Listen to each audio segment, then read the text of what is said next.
अस्सलाम वालेकुम फ्रेंड्स। आप सीख रहे हैं पाइथन और माय नेम इज़ हसन। आज हम पढ़ेंगे पाइथन बेसिक ऑपरेटर्स। ऑपरेटर्स के बारे में पढ़ेंगे। ऑपरेटर्स क्या चीज़ होती हैं। Operators are the construct which can manipulate the value of operands. Consider the expression. ये एक एक्सप्रेशन जिसे आप देख रहे हैं ये। Here 4 and 5 are called operands and plus is called operator।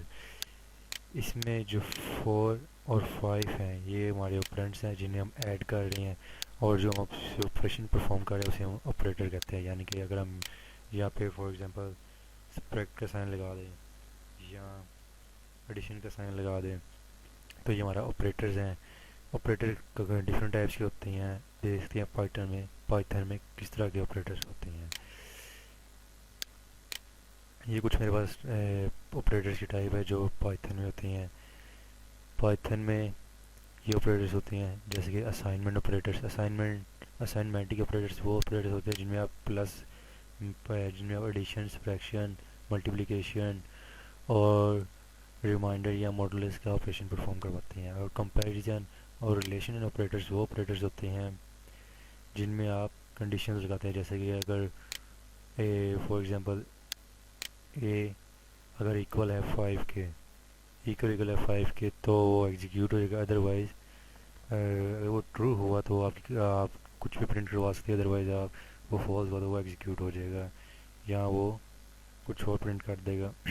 और ये नॉट इक्वल, इस साइन का मतलब नॉट इक्वल। और ये है if condition is true and false, यानी कि आप इसे कह सकते हैं कि ये बुलियन की तरह काम करता है। जैसे बुलियन एक डेटा टाइप है, उसमें आप ट्रू या फॉल्स का ऑपरेशन से काम लेते हैं। ये उसी तरह ही काम करता है।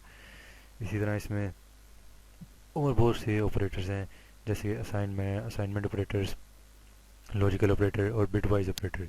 ये तमाम ऑपरेटर्स मैं अपलोड करूँगा एज अ प्रैक्टिकल प्रोग्राम जो हम बनाएंगे, जब आपको क्लियरली आप इन्हें अंडरस्टैंड कर सकेंगे। इस पर अभी तो इतनी आपको समझ नहीं आएगी मेरे ख्याल से। तो अगर आपने पहले कोई प्रोग्रामिंग लैंग्वेज नहीं पढ़ी तो आपके लिए थोड़ी मुश्किल हो सकती है। ये है एक पाइथन असाइनमेंट ऑपरेटर। ये असाइनमेंट ऑपरेटर क्या काम करता है, आप इसे कोई वैल्यू असाइन कर दें। फॉर एग्जांपल यहाँ पे उसने बताया C is equal to A plus 5। A में जो वैल्यू और बी में जो वैल्यू वो ऐड होंगी और ये दोनों वैल्यू जाएंगी असाइन हो जाएंगी सी को। ठीक है, ये यहाँ पे ये काम कर रहा है। और सेम यही काम इस ऑपरेटर से लिया जा रहा है, एडिशन से।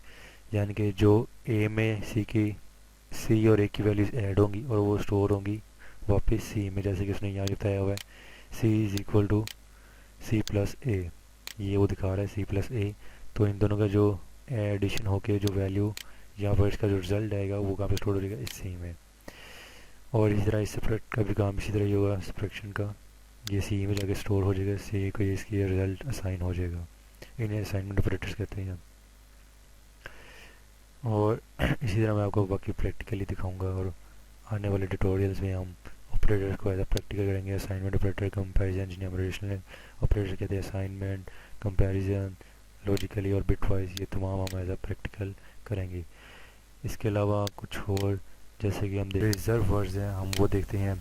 जैसे एंड एक लॉजिकल ऑपरेटर है, हम यहाँ पे इसका खाली एंड को लॉजिकल ऑपरेटर के तौर पर इस्तेमाल करते हैं। यहाँ पर ब्रेक है, फॉर लूप है इसमें, और इंपोर्ट जो है इसमें लाइब्रेरीज़ को ऐड करने के लिए इस्तेमाल होता है। जैसे कि आप सी और सी प्लस में, जावा में भी लाइब्रेरीज़ को ऐड करने के लिए इंपोर्ट, या सी प्लस प्लस में आप किसी हेडर फाइल को ऐड करने के लिए हैश इंक्लूड का साइन लगाते हैं, तो इसमें आप इंपोर्ट का इस्तेमाल करते हैं। अब वाइल लूप इसमें है, एलिफ और इफ़ कंडीशन का यूज़ किया जाता है, लेकिन इसमें स्विच का इस्तेमाल नहीं किया जाता है पाइथन में, ये आपको बताना चाहिए। और क्लास क्रिएट करने के लिए क्लास कीवर्ड यूज़ किया जाता है, जिससे आप क्लास क्रिएट करते हैं पाइथन में। अगर आपको मेरे ट्यूटोरियल में कुछ समझ ना आए तो आप मुझे नीचे कमेंट्स कर सकते हैं, और आप मुझे बता सकते हैं कि आपको किसी चीज़ समझ नहीं आ रही है। अदरवाइज़ आप मुझे ईमेल भी कर सकते हैं अगर आपको कोई चीज़ समझ नहीं है। और मेरे चैनल को सब्सक्राइब करें ताकि मैं ट्यूटोरियल कंटिन्यूसली अपडेट करता रहूँ। तब तक के लिए मुझे इजाज़त दीजिए। खुदा हाफिज़।